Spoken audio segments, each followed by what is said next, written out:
So we are here today to talk about shoes. We all have them. Some of us are obsessed with them. From comfort to support to function to flair, height, color. We don't have to sacrifice anything just because we're headed into the great outdoors. So let's sit down and talk about shoes.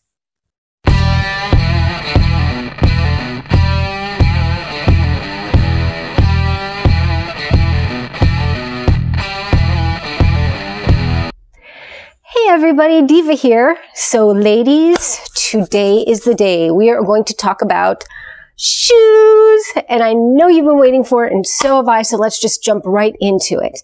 Now, as I mentioned, our shoes for many of us are a way to express ourselves or part of our identity, and for other women, not so much. They really don't care.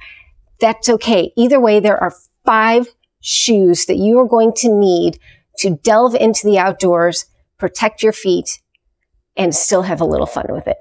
So let's take a look.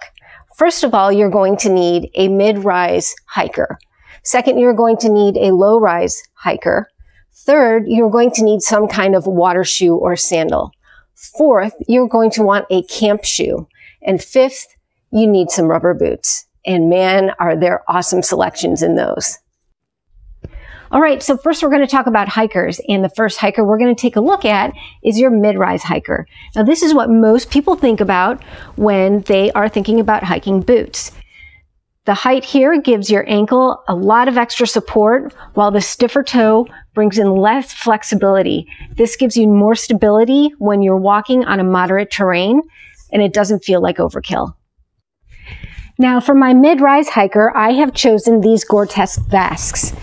I've had these boots for about 6 years, and I've never had a problem with them, and I don't think I'll ever go back to any other brand.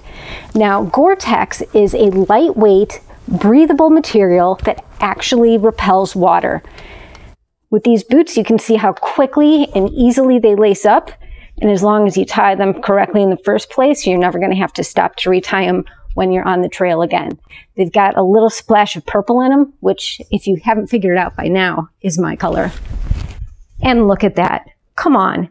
Totes cute.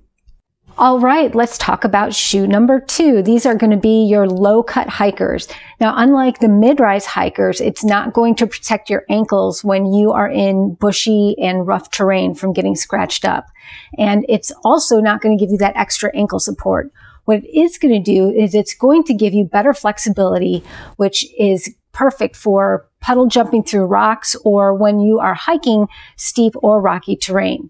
What you want to look for is good compression in the heel, a nice sturdy arch, and that's going to protect the balls of your feet.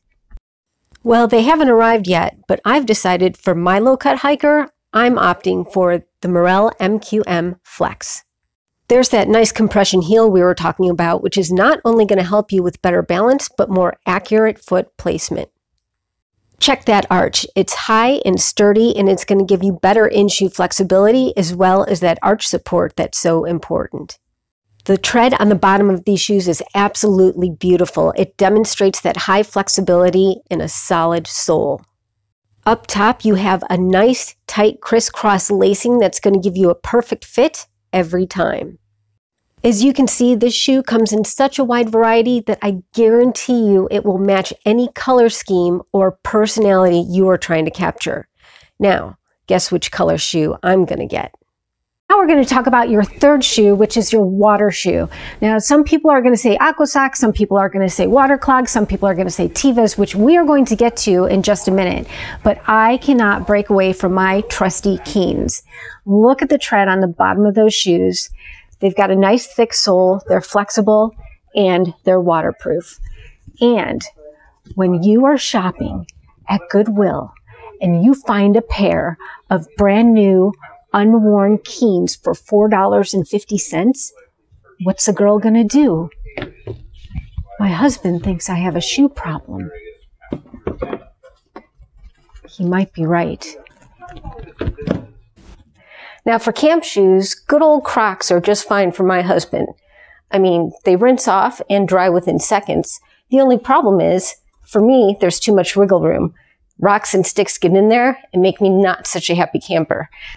So, as far as Crocs go with me, What about camp shoes? Let's talk about that for a second. So your feet are going to get wet during the day, whether it be in the elements or whether it be your own sweat or a combination of both. It's very important that you get those socks and shoes off at the end of the day and you allow them to dry out so they are ready to go dry in the morning. In the meantime, you also want your feet to dry out and be able to breathe, which is why you want a breathable shoe. Even with the appropriate footwear, you can develop blisters, but if your feet are cold and damp, you're not only going to develop sores, you run the risk of developing trench foot, which could lead to amputation, which would be no good because then what are we going to do about our pedicures? So for me, my camp shoe is going back to my trusty old Divas. You can see they are well loved and worn. They open in a snap. They adjust in a snap. They're cute, they're functional, and they dry pretty quickly too. Most importantly, no sticks and rocks. All right, ladies, we are down to our fifth and final shoe, and it is my favorite. We are talking boots. Boots are so much fun. They come in every color and style and pattern available. Now, what we're looking for are just plain old rubber boots that come up to cover our calves. And keep in mind, these are rubber boots. They are not insulated. They're not going to keep your feet warm. So you need to wear warm socks or something that is going to insulate your feet.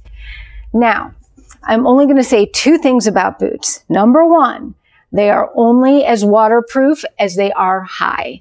And number two, they are only as waterproof as the lowest crack in your boot.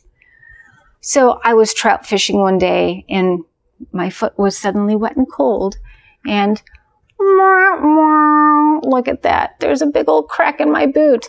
And I was very upset because these are corgis that I waited for forever. I wanted this pattern and this style, which is a cowgirl cut, and they set me back $70. I had them for about a year before they cracked. So I moved on to some nomads and I got these. And these suit me perfectly. They've got a beautiful splash of color. They've got a lot of purple in it. You can tell that they have been well loved. I've been slipping and sliding up and down mud slopes while I've been fishing. And these nomads only cost me about $30. So ladies, sky's the limit. Go out and find what it is you love, what expresses you, and enjoy shopping for boots. All right, guys. So if you can't handle my socks, I don't know what to tell you. They're my novelty socks. I'm all about them, and that's just me. But, ladies, let's take a look. Since we're talking about boots, look at all the cute patterns you can find. These cover most of my calves. They're going to keep me dry while I'm out splashing around the river or fishing if I hit a little mudslide, which has happened several times this week. So remember, you don't have to give up cuteness for protection.